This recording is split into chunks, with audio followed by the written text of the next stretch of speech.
Então vamos lá, continuando, gente.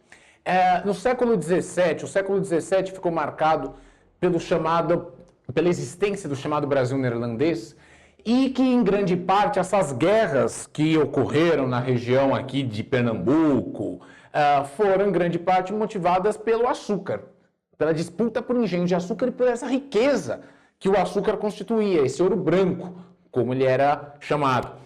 E tanto é que esses conflitos ficaram conhecidos como as Guerras do Açúcar. Esse Brasil neerlandês, só mostrar aqui para vocês, inicialmente os Países Baixos era uma possessão castelhana. Só que a partir de 1568, os Países Baixos declaram sua independência. Então eles se separam dos domínios de Castela. Só que a Espanha não aceita isso. E aí começa uma guerra. Este país funda uma república, que é a chamada República das 7 Províncias Unidas, com a sede em Amsterdã. O que acontece aqui? Como o rei Filipe II de Castela assume o trono de Portugal e proíbe o comércio e a permanência de neerlandeses nos portos do Brasil, o que os neerlandeses fazem? Decidem atacar. Atacam Salvador no primeiro momento, são expulsos, e depois se estabelecem na região de Recife e acabam estendendo o domínio até um pouco a região do Maranhão. Então essa parte deixa de ser controlada por Portugal e Recife se torna a capital deste Brasil neerlandês. Entre os governadores que assumiram o comando em Recife, esteve Maurício de Nassau. Maurício de Nassau era um príncipe alemão que foi contratado pelos neerlandeses para administrar o Brasil neerlandês, os seus domínios. Quem comandava este Brasil neerlandês, é bom que se diga isso, não é o governo dos Países Baixos, da República das 7 Províncias. Quem comandava era a chamada Companhia das Índias Ocidentais, WIC. É uma companhia com sede em Amsterdã formada por capitais de banqueiros e comerciantes, interessados, portanto, no lucro que o açúcar pode proporcionar. Bem, Nassau foi o governador desse Brasil neerlandês entre 1637 e 1644. É uma das personagens mais conhecidas da nossa história. Entre todas as iniciativas do governo Nassau, esteve a questão do embelezamento da cidade do Recife. Então, Nassau institui todo um processo de embelezamento na cidade do Recife, construindo pontes sobre o rio Capibaribe, construindo palácios, chega a construir, inclusive, um jardim botânico na cidade. É na época dele, Nassau era um príncipe muito humanista, um cara muito intelectual, e ele manda trazer dos Países Baixos, manda trazer da Europa toda uma missão artística que vai retratar a fauna, a flora, os povos indígenas desta região e também a cidade do Recife, recém-embelezada. Só que tem uma questão. Os neerlandeses eram protestantes e as populações aqui católicas. Pode acontecer um conflito religioso. Nassau institui a liberdade de culto. E em Recife, inclusive, é criada uma sinagoga. Até para os judeus era permitido a liberdade de culto. Aliás, tem uma questão bastante curiosa que é a quantidade de línguas que vai ter aqui. Porque o Nassau, ele fala alemão, nem neerlandês ele fala.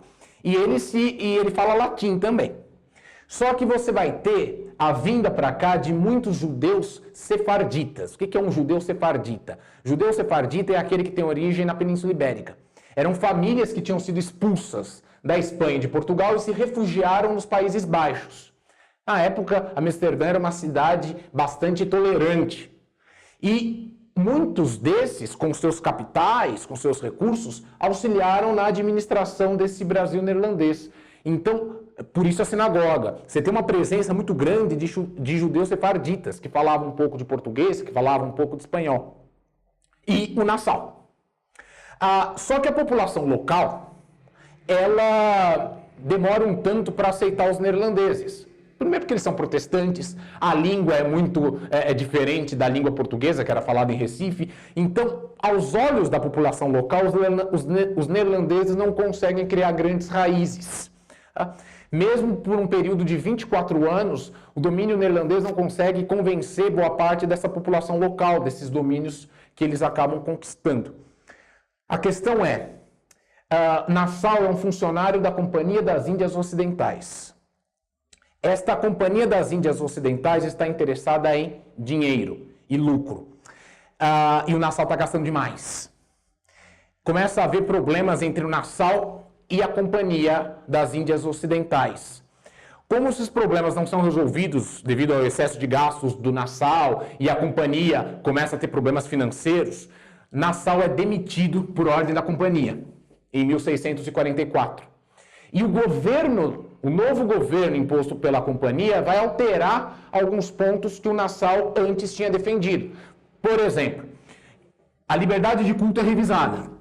O Brasil neerlandês vai ter que ser protestante, como os neerlandeses.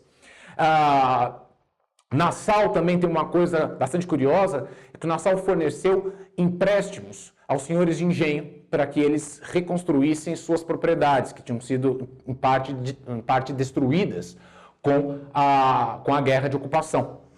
Com a saída do Nassau, a companhia começa a exigir o pagamento desses empréstimos, o que vai gerar problemas com a população local nesses domínios de Pernambuco. Tem um outro ponto aqui que é importante, que vocês precisam saber, que é o seguinte. O domínio neerlandês, ele não se dá exclusivamente sobre o Brasil. Segundo um historiador inglês já falecido, chamado Charles Boxer, ele chama de guerras luso-neerlandesas,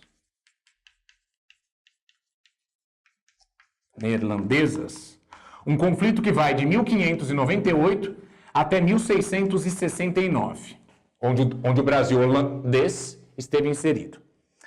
Esta guerra, segundo esse historiador, ela pode ser chamada de a Primeira Guerra Mundial. E por que isto?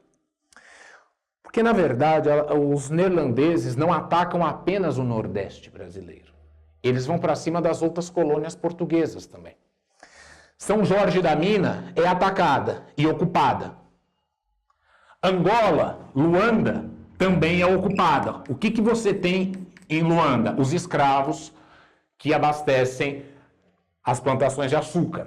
Os neerlandeses também atacam parte da Índia portuguesa, ocupando Cochin e outras feitorias ao longo da costa da Índia.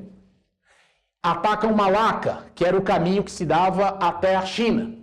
Então, o Império Português é atacado, não só no Brasil, na África e na Ásia. Por isso, esse historiador defende uma ideia de uma guerra mundial, porque ela se estende para vários continentes. Então, os neerlandeses vão atacar vários pontos do Império Português. E por que atacam vários pontos do Império Português? Vários fatores. O fato de Portugal agora estar em guerra contra os neerlandeses, devido à União Ibérica, mas aí você pode me perguntar, mas por que não atacaram as possessões espanholas, então? Porque as possessões espanholas estavam mais fora do alcance dos neerlandeses. As possessões portuguesas são muito voltadas para a costa, portanto é mais fácil de ocupar. Os territórios espanhóis são mais voltados para o interior. No caso, os territórios espanhóis, você tem minas de ouro e prata, como Potosí, que estão bem no interior da Bolívia, na área do altiplano andino. Portanto, é mais difícil, devido à altitude, ir até lá ocupá-los. Então, pelo fato da presença portuguesa ser mais litorânea, era mais simples, estava mais ao alcance dos neerlandeses do que as partes do Império Espanhol. E também, ao que se acredita, o Império Português, a defesa do Império Português, não era prioridade para a Espanha, que se preocupava mais em defender o seu próprio império. Tá? Bom, o que acontece aqui? A saída de Nassau e as novas orientações da Companhia das Índias Ocidentais de exigir pagamento de impostos, de dívidas atrasadas, de impor o calvinismo como religião oficial, o fato de ter uma língua muito diferente da língua que as populações locais falavam, tudo isso vai dificultar o domínio neerlandês aqui. E com a saída de Nassau, a partir de 1645, inicia-se uma guerra, um confronto armado para expulsar os neerlandeses daqui, ou melhor, de Pernambuco. E esta guerra, que fica conhecida como Insurreição Pernambucana, contou com o apoio de milícias locais, de tropas locais, de indivíduos que que nasceram no que hoje é o Brasil. Então, são as próprias milícias locais, parte delas negros, parte delas indígenas, que vão iniciar uma luta contra os neerlandeses. Lógico que a liderança cabe aos senhores de engenho. Tá? Essa guerra, ela termina em 1654, com a expulsão dos neerlandeses, e esse território volta a pertencer a Portugal. Eu disse isso mesmo, Portugal. Por quê? Isso eu vou falar na próxima aula nossa, mas em 1640, os portugueses, cansados de ter seu império atacado, colocam a culpa nisso nos espanhóis. E Portugal inicia uma luta armada para se separar da Espanha e recuperar sua independência. Que isso também vai repercutir aqui no Brasil colonial. Então observa que essa questão do Brasil neerlandês, ela faz parte de um contexto histórico bastante complexo, com questões relacionadas à economia açucareira, questões relacionadas à política europeia, aos problemas de Portugal, aos problemas da Espanha, a questão ligada com a Holanda, com os Países Baixos. Tudo isso está ligado a esse processo de ocupação em Pernambuco. Tá certo? Então, até mais.